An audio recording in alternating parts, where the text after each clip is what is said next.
إنا أنزلناه في ليلة القدر وما أدراك ما ليلة القدر ليلة القدر خير من ألف شهر تنزل الملائكة والروح فيها بإذن ربهم من كل أمر سلام هي حتى مطلع الفجر صدق الله العلي العظيم وبلغنا رسوله النبي الكريم الحبيب الأمين ونحن على ذلك لمن الشاهدين والشاكرين والحمد لله رب العالمين. اللهم صل على سيدنا القدر وما أدراك ما ليلة القدر ليلة القدر خير من ألف شهر تنزل الملائكة والروح فيها بإذن ربهم من كل أمر سلام هي حتى مطلع الفجر صدق الله العلي العظيم وبلغنا رسوله النبي الكريم الحبيب الأمين ونحن على ذلك لمن الشاهدين والشاكرين والحمد لله رب العالمين. اللهم صل على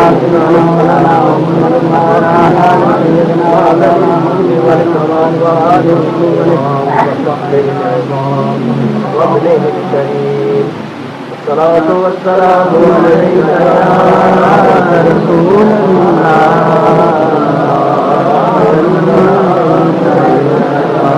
حبيب الله الصلاة والسلام عليك يا رحمة للعالمين وعلى آلك وأصحابك يا شفيع المذنبين.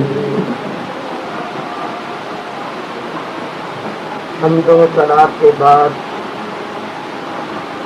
سورہ شریفہ جو آپ حضرات کے سامنے تلاوت کی ہے، اس سورہ شریفہ کا شان نزول، لفظی ترجمہ اور چند تفسیری فوائد اپنے شکستہ الفاظ میں پیش کرنے سے پہلے میں آپ حضرات کی خدمت میں یہ عرض کر دوں کہ اس مجلس مبارکہ میں بڑے بڑے علماء کرام بھی تشریف فرما ہے اور مشائخ اعظام بھی تشریف فرما ہے، اور یہ مقدس آستانہ ہے. میں ہرگز اس لائق نہیں ہوں کہ اس مقدس آستانے پر اور ایسی نورانی محفل میں لب کشائی کر سکوں. بہر صورت میرے محبوب و محترم حضرت علامہ مولانا فضل الرحمان صاحب قبلہ مطلب اللہ العالی کا ارشاد ہوا تو میں ارشاد کی تعمیل کرتے ہوئے آپ کی خدمت میں حاضر ہو گیا ہوں. حضرت مولانا سے اور حضرت قبلہ اعلیٰ حضرت سے اور آپ سب حضرات سے التجا کرتا ہوں کہ آپ دعا فرمائیے کہ اللہ تبارک و تعالی ہم سب کی حاضری قبول فرمائے اور آج کی مبارک رات کی برکتوں سے ہم سب کو مستفید فرمائے، اور جو کچھ میں بیان کروں اللہ تبارک و تعالی اس کو بھی قبول فرمائے اور ہمیں عمل کرنے کی توفیق عطا فرمائے. اس سورہ شریفہ کا شان نزول علماء کرام نے یہ بیان فرمایا ہے کہ نبی کریم علیہ الصلوۃ والسلام نے اپنے صحابہ کے سامنے پہلی امتوں کے چند عابدوں زاہدوں کا ذکر فرمایا. اے میرے صحابیوں، پہلی امتوں میں بڑے بڑے عابد اور بڑے بڑے زاہد ہوئے ہیں، جہاں تک کہ نبی کریم علیہ الصلوۃ والسلام نے بنی اسرائیل کے ایک شخص کا ذکر فرمایا کہ اس نے 1000 مہینہ مسلسل اس طرح گزارا کہ دن کو روزہ رکھا اور رات کو اللہ تعالیٰ کی عبادت کی۔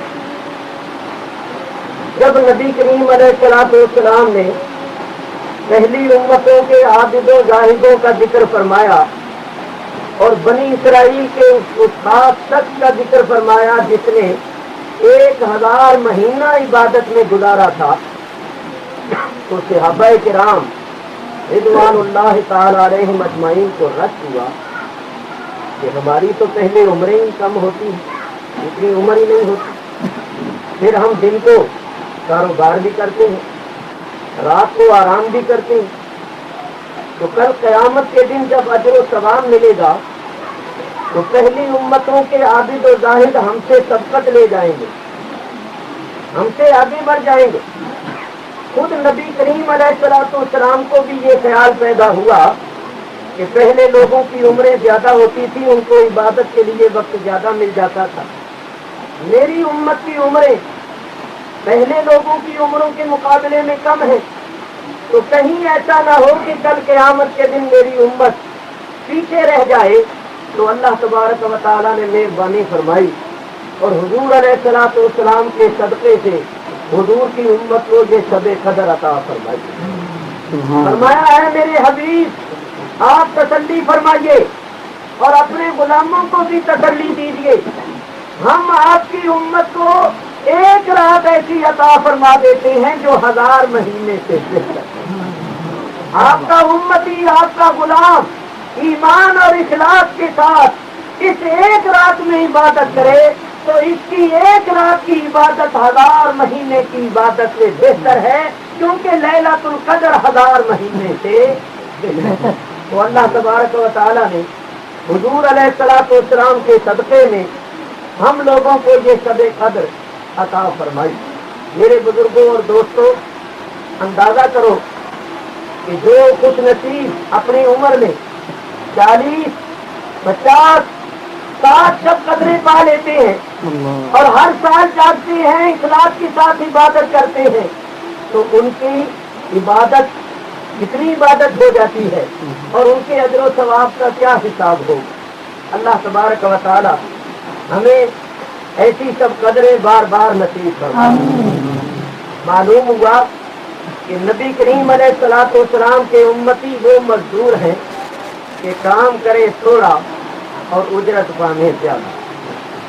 پہلی امتوں کے عابد و زاہد 1000 مہینہ مسلسل عبادت کریں تو وہ اجر و ثواب اور وہ درجہ مرتبہ نہ پا سکیں جو نبی کریم علیہ السلام کے امتی ایک رات میں پا سکتے۔ یہ کرم نہیں ہے تو اور کیا ہے؟ جبریل امین نے ایک مرتبہ ایسی نماز پڑھی کہ ہر رکن میں 70,000 سال صرف کیے، 70,000 سال قیام میں لگائے، 70,000 برس رکوع میں لگائے، 70,000 برس سجدے میں لگائے۔ اس طرح نماز پڑھی کہ ہر رکن میں 70,000 برس صرف کیے، اور پھر اب کیا کہ ہے رب تبارک و تعالی اس طرح کی عبادت میری مخلوق میں سے کسی نے کی ہے جیسی کہ میں نے کی ہے کہ ہر رکن میں 70,000 برس لگائے ہیں، تو میں نے تیری ایسی عبادت کی ہے، اس عبادت کے متعلق فرما کہ یہ عبادت تیرے نزدیک کتنی پیاری ہے اور اس عبادت کا تیری بارگاہ میں کتنا درجہ اور مرتبہ ہے۔ اللہ تبارک و تعالیٰ نے فرمایا جبریل تو نے بڑی شاندار نماز پڑھی ہے، ایسی نماز آج تک کسی نے نہیں پڑھی، لیکن سن میرا ایک حبیب ہے جس کی خاطر میں نے کل کائنات کو پیدا کیا ہے، میرے اس حبیب کے امتی غلام 2 رکعتیں پڑھیں گے تو 3 منٹ صرف کریں گے، تیری اس نماز سے ان کی 2 رکعتیں میرے نزدیک زیادہ پیاری ہیں۔ یہ سب صدقہ ہے جناب محمد الرسول اللہ صلی اللہ تعالی علیہ وسلم۔ تو حضور علیہ السلام کے امتی وہ مزدور ہیں کہ کام کریں تھوڑا اور اجرت پانے زیادہ۔ یہ امت، یہ غلام اللہ کو اس لیے پیارے ہیں کہ یہ اللہ کے حبیب کے غلام، یہ اللہ کے حبیب کی امت ہے۔ تو میرے بزرگوں اور دوستوں، اللہ تبارک و تعالیٰ نے یہ شب قدر ہمیں نصیب فرمائی. ارشاد ہوتا ہے اِنَّا أَنزَلْنَاهُ فِي لَيْلَةِ الْقَدْرِ، بے شک ہم نے اس کو یعنی قرآن کو لیلۃ القدر میں اتارا. وَمَا أَدْرَاكَ مَا لَيْلَةُ الْقَدْرِ، اور تم نے کیا جانا کہ لیلۃ القدر کیا ہے؟ لیلۃ القدر خیر من الف شہر، لیلۃ القدر 1000 مہینے سے بہتر. اللہ تعالیٰ ارشاد فرماتے ہیں ہم نے قرآن کو لیلۃ القدر میں اتارا. آپ حضرات جانتے ہیں کہ قرآن ایک رات میں تو نہیں اترا. قرآن کریم کا نزول شروع ہوا، سب سے پہلی آیت کریمہ غار حرا میں نازل ہوئی، اقرأ باسم ربک الذی خلق. اور یہ قرآن کریم تھوڑا تھوڑا کر کے نازل ہوتا رہا یہاں تک کہ 21 برس یا 23 برس کے عرصے میں یہ سارا قرآن حضور علیہ الصلوۃ والسلام کی ذات اقدس پر نازل ہو گیا.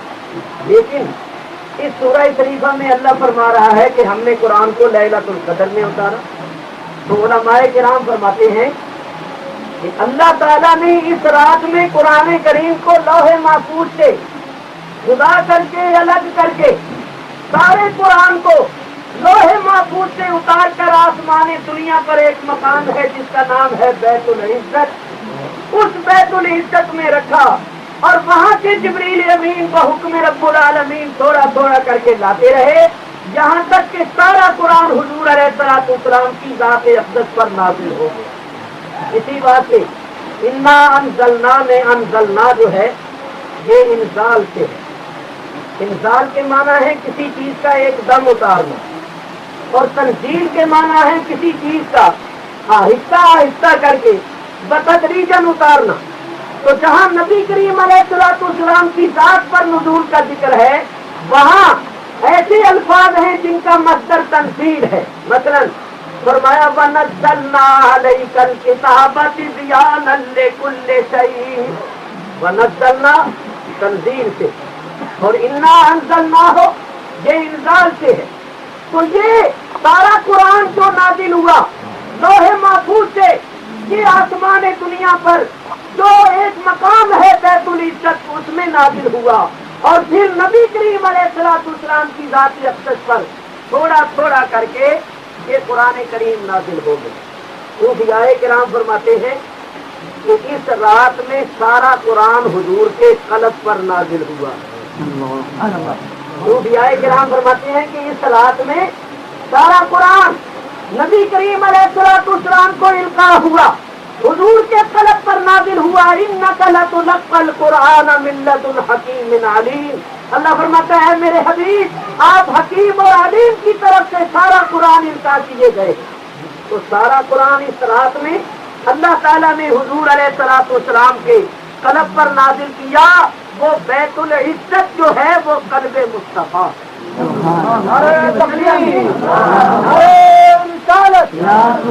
جبریل امین جس آیت کے جس حکم کے ظاہر کرنے کا وقت آ جاتا تھا تشریف لا کر اس آیت کو پڑھتے تھے. اس آیت کو پڑھ کر گویا یہ بتا دیتے تھے کہ یا رسول اللہ اس حکم کے ظاہر کرنے کا وقت آ گیا ہے، اس کو لوگوں کے سامنے بیان فرما دیں. انا انزلناہ فی لیلۃ القدر، بے شک ہم نے قرآن کو لیلۃ القدر میں اتارا. دیکھیے یہ قرآن اگر اللہ تعالیٰ کسی بڑے سے بڑے پہاڑ پر نازل کر دیتا تو وہ پہاڑ اللہ کے خوف سے دب جاتا، ہٹ جاتا، ٹکڑے ٹکڑے ہو جاتا. چنانچہ آپ قرآن میں پڑھتے ہیں اللہ فرماتا ہے لو انزلنا ھذا القرآن علی جبل لرأیتہ خاشعا متصدعا من خشیۃ اللہ. اگر اس قرآن کو ہم کسی پہاڑ پر نازل کر دیتے تو تم دیکھتے کہ وہ پہاڑ اللہ کے خوف سے دب جاتا، پھٹ جاتا. عمر ضائعت جز سر عشق ہر جے بخانی بطالتت خادی پشو لوہے دل از نقش غیر حق علم کے راہ بحق نہ نمایت جہالت یہ ربائی پڑھتے ہوئے آ رہے تھے. فرماتے ہیں کہ چوتھا مصرع جو تھا وہ ان کو بھول گئے. شاہ عبد الرحیم صاحب فرماتے ہیں چوتھا مصرع علم کے راہ بحق نہ نمایت جہالت یہ میرے ذہن سے نکل گیا اور یہی ربائی کی جان ہے. فرماتے ہیں میں نے ذہن پر بڑا زور دیا مگر یہ مصرع یاد ہی نہیں آتا. جب یہ مصرع مجھے یاد نہیں آ رہا تھا تو اس وجہ سے مجھے بڑا قلق اور اضطراب ہوا کہ میں کیا کروں. تو ذرا سنیے. فرماتے ہیں ناگاہ مردے دو موئے فقیر وضع ملیح روئے اب جانب یمین من پر آمد و گفت علم کے راہ حق نہ نمایت جہالت. اچانک ایک مرد کامل جس کے بال جو تھے وہ دونوں طرف سے نکلے ہوئے, سر کے بال ذرا لمبے لمبے تھے, کانوں سے نیچے کندھوں تک آ رہے اور بڑا خوبصورت بڑا نورانی چہرہ, فقیر وضع ملیح روئے, بڑا حسین اور نورانی چہرہ اچانک ہی میرے دائیں طرف سے آ گئے اور آتے ہی انہوں نے وہ چوتھا مصرع بتا دیا. آتے ہی چوتھا مصرع بتا دیا کہ علم کے راہ بحق نہ نمایت جہالت. فرماتے جب انہوں نے چوتھا مصرع بتا دیا تو مجھے بڑی خوشی ہوئی. تو شاہ عبد الرحیم صاحب دہلی کے رہنے والے ہیں نا, دہلی والے پان بڑے کھاتے ہیں. تو فرماتے میں نے فوراً پان کی ڈبیا نکال کے ایک پتا نکال کے دیا کہ حضرت کھائیے, آپ نے چوتھا مصرع بتایا ہے, اس وقت میں اور آپ کی کوئی تواضع نہیں کر سکتا, پانی کھا لیجیے. تو ان بزرگوں نے نفی میں سر ہلایا کہ میں پان نہیں کھاؤں گا. شاہ عبد الرحیم صاحب فرماتے ہیں میں نے عرض کیا حضرت شریعت منع کرتی ہے یا طریقت؟ تو انہوں نے فرمایا دونوں ہی باتیں نہیں, نہ شریعت منع کرتی ہے نہ طریقت منع کرتی ہے, مگر میں نہیں کھاؤں گا. اچھی بات. فرماتے ہیں وہ پان کا پتا میں نے اپنے منہ میں ڈال لیا اور وہ بزرگ کہنے لگے کہ اچھا مجھے اجازت ہے میں جا سکتا ہوں. تو شاہ عبد الرحیم صاحب فرماتے ہیں میں کہا بڑا شکریہ مہربانی. تو فرماتے ہیں پس قدم برداشت و آخرے کوچا نہار. انہوں نے قدم کو اٹھایا تو جہاں گلی ختم ہوتی تھی وہاں جا رکھا. دانستم کے روح مجسمت, میں نے یہ سمجھا کہ یہ تو کوئی مجسم روح معلوم ہوتی ہے, اتنا لمبا قدم ایک قدم چکیا دے جا رکھے. فرماتے ہیں میں نے خیال کیا کہ یہ تو کوئی مجسم روح معلوم ہوتی ہے. ندا کردم کہ برنام خود ہم اطلاع دہے ساتھ حامی خواندہ باشم. فرماتے ہیں میں نے ندا کی کہ وہ جانے والے بزرگوں کم از کم اپنا نام تو بتائے جاؤ, کبھی کبھی تمہاری فاتحہ پڑھا کروں گا. معلوم ہوا یہ سب فاتحہ کے قائل تھے, منکر پچھوں ہی پیدا ہوئے نظارے. شاہ ولی اللہ کے پاس فرماتے ہیں میں نے ندا کی او بابا جی کم از کم اپنا نام تو بتاتے جاؤ, کبھی کبھی تمہاری فاتحہ پڑھا کریں گے. تو سنو, فرماتے ہیں جب میں نے ندا کی تو ان بزرگوں نے میری طرف منہ کیا اور کیا کہا, گفت سادی ہمیں فقیرت, گفت سادی ہمیں فقیرت. ان بزرگوں نے کہا عبدالرحیم میں وہ شیخ سادی ہوں جس کی تو ربائی پڑھتا ہوا جا رہا تھا, میں تجھے یہ مصرع بتانے آیا. اب آپ ذرا غور کیجیے. لکھنے والے شاہ ولی اللہ محدث دہلوی جن کو ہمارے مخالفین زیادہ مانتے ہیں, انہوں نے لکھا ہے, ذرا غور کرو. شاہ عبد الرحیم صاحب نے شیخ سادی کو پکارا نہیں کہ میری مدد کے لیے آؤ اور مجھے ربائی کا چوتھا مصرع جو بھولا ہوا ہے وہ بتاؤ. انہوں نے پکارا نہیں. اور کہاں آ رہے ہیں اکبر آباد میں, آگرے میں, اور شیخ سادی ہیں شیراز میں, وہ وہاں تک بنے سینکڑوں برس پہلے کے. تو ماننا پڑے گا کہ ان کی روح دیکھ رہی تھی کہ شاہ عبد الرحیم صاحب اکبر آباد میں آ رہے, یہ بھی سن رہے تھے کہ میری فلاں ربائی پڑھتے ہوئے آ رہے, یہ بھی جانتے تھے کہ چوتھا مصرع بھول گیا ہے اور اب بھولنے کی وجہ سے بڑے پریشان ہیں. تو شیخ سادی کی روح مجسم ہو کر آئی اور ان کی پریشانی کو دور کیا اور مصرع بتایا. ثابت ہوا کہ اولیاء اللہ کی روحیں مجسم ہو کر جہاں جانا چاہتی ہیں چلی جاتی ہیں اور مریدوں کی مدد کرتی ہیں. اور جو لوگ کہتے ہیں نا نہیں مدد کرتی, وہ بھی ٹھیک کہتی, ان کی مدد نہیں کرتی. کیونکہ مدد تو کی جاتی ہے غلاموں کی، دشمنوں کی تھوڑی کی جاتی ہے بھائی. مدد تو غلاموں کی، وفاداروں کی جاتی ہے. جو مخالف ہو اور جو دشمن ہو ان کی مدد کون کرتا ہے؟ تو وہ بھی سچے. اگر وہ کہتے ہیں نا کوئی مدد نہیں کرتے، کہو بالکل ٹھیک ہے تمہاری نہیں کرتے ہماری کرتے. اگر کوئی کہے حضور شفاعت نہیں کرتے، کہو بالکل ٹھیک ہے تمہاری نہیں کرتے ہماری کرتے. کیونکہ سرکار نے خود فرما دیا شفاعتی حق لمن یؤمن بہا، میری شفاعت حق ہے مگر نصیب اس کے ہوگی جو اس پر ایمان رکھتا ہے. تو جو ایمان رکھتے ہیں ان کے شفاعت نصیب ہوگی، جو ایمان نہیں رکھتے ان کے نصیب بھی نہیں. شفاعت ایمان والوں کے لیے ہے، جو ایمان والے نہیں ہیں ان کے واسطے نہیں ہے. یاد رکھ. باہر صورت اولیاء اللہ کی روحوں کو اجازت ہوتی ہے جہاں جانا چاہتی ہیں چلی جاتی. تو اس رات میں بھی فرشتوں کے ساتھ اولیاء اللہ کی روحیں آتی. اور جو لوگ عبادت میں مصروف ہوتے ہیں، مشغول ہوتے ہیں، ان کے پاس آ کر بیٹھتے ہیں اور مسرت حاصل کرتے ہیں، انس حاصل کرتے ہیں اور عبادت گزاروں کے واسطے دعائیں کرتے. اب آپ حضرات یہ خیال کریں گے کہ بھئی ہم ہر سال شب قدر میں جاگتے ہیں. ہم نے تو کبھی نہیں دیکھا کہ ہمارے پاس کوئی فرشتوں کی جماعت آ کے بیٹھی ہو یا اولیاء اللہ کی روحیں ہمارے پاس آئی ہو. اور اگر آتی بھی ہیں تو ہمیں نظر نہیں آتی، تو ان کی کوئی علامت کوئی نشانی تو ہونی چاہیے تاکہ ہم سمجھ لیں کہ بھئی اس وقت ہمارے پاس آ کر بیٹھے ہوئے ہیں.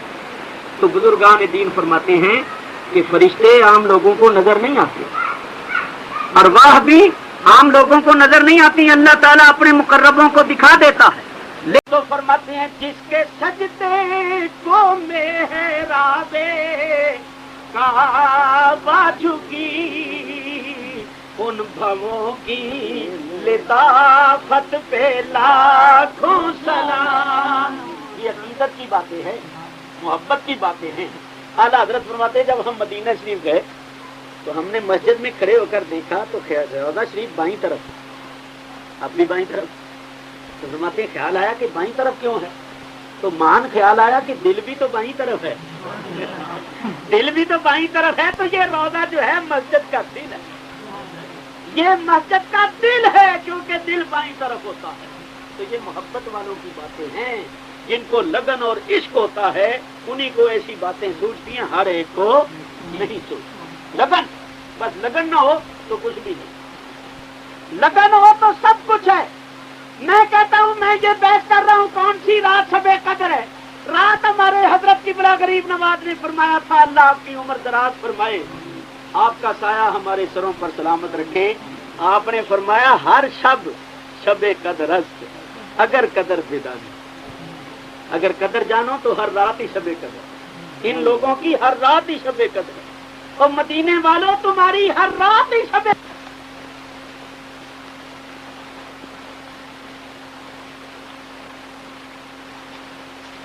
میں رہتے ہو جہاں تو شب قدریں بھی یہاں کے دنوں پر عید کے دن قربان ہیں، یہاں کی راتوں پر شب قدریں قربان ہیں. مدینہ طیبہ کے دن یوم عید اور رات شب قدر. حقیقت ہے. امیر المومنین حضرت علی کرم اللہ تعالی وجہ الکریم کو کسی نے دیکھا عید کے دن سوکھا ٹکڑا کھا رہے تھے. دیکھنے والے نے عرض کیا حضرت آج عید کا دن ہے، لوگ بڑی بڑی عجیب اور لذیذ چیزیں کھا پی رہے ہیں اور آپ سوکھا ٹکڑا کھا رہے ہیں. فرمایا بھائی ہم جس دن کوئی گناہ نہ کریں وہ دن ہمارے واسطے عید کا دن ہوتا ہے. ہم جس دن کوئی گناہ نہ کریں وہ دن ہمارے واسطے عید کا دن ہوتا ہے. اور وہ گناہ تو کرتے ہی نہیں تھے. معلوم ہوا ان کے واسطے ہر دن یوم عید اور ہر رات شب قدر تھی. اور ایک ہمارے جیسے ہیں کہ ان کے واسطے شب قدر بھی شب قدر نہیں ہوتی. کئی شب قدریں آئیں اور چلی گئیں اور ہم ویسے دتورے کے دتورے ہی رہے. تو میاں شب قدر تو اس کے واسطے ہے جو قدر جانے، اور جو قدر نہیں جانتا اس کے واسطے شب قدر بھی قدر نہیں. تو عرض کر رہا تھا کہ ہیہ کلمہ جو ہے یہ 27واں کلمہ ہے. بعض بزرگوں نے اشارہ کیا کہ 27ویں رات. بعض بزرگوں نے لکھا ہے کہ یہ لیلۃ القدر جو ہے یہ اس صورت میں 3 مرتبہ آیا ہے اور لیلۃ القدر کے 9 حرف، اور اس صورت میں لیلۃ القدر 3 مرتبہ آیا تو 9 یا 27ویں رات. سیدنا غوث اعظم رضی اللہ تعالیٰ عنہ کنیت الطالبین میں فرماتے ہیں کہ یہ آخری عشرہ جو ہے